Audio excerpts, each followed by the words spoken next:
Guam's lawyers are advised, proceed with caution. Don't be a dope, okay? It's very important to review our rules. Guam Bar Association President Attorney Jackie Terlahi says lawyers are walking on a legal tightrope when it comes to medicinal marijuana, which remains a Schedule I controlled substance and a violation of federal law. I tell you that what happens is that you're doing a balancing act.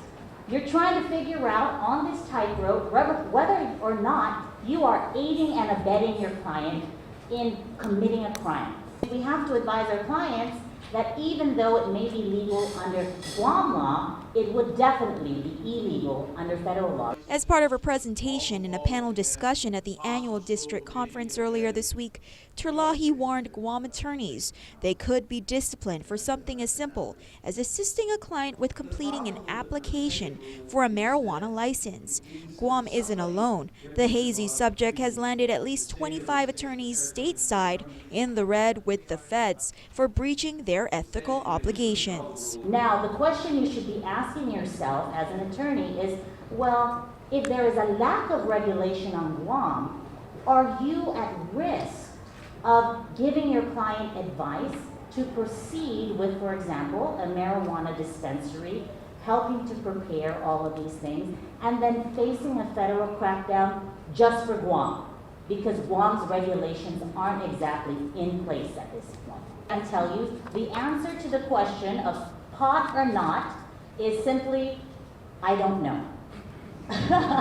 And that's the bottom line, is I don't know whether or not you can be or you will be disciplined.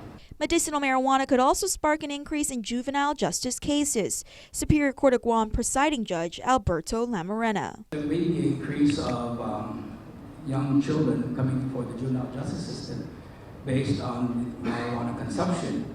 And licensed drivers should also be warned. DUIs aren't limited to drunk driving. While the legal blood alcohol content limit is 0.08, there isn't a measure for driving under the influence of pot. At this point, there is no test to determine at what level THC has an effect on an individual and what effect it has on this impairment of driving under the influence.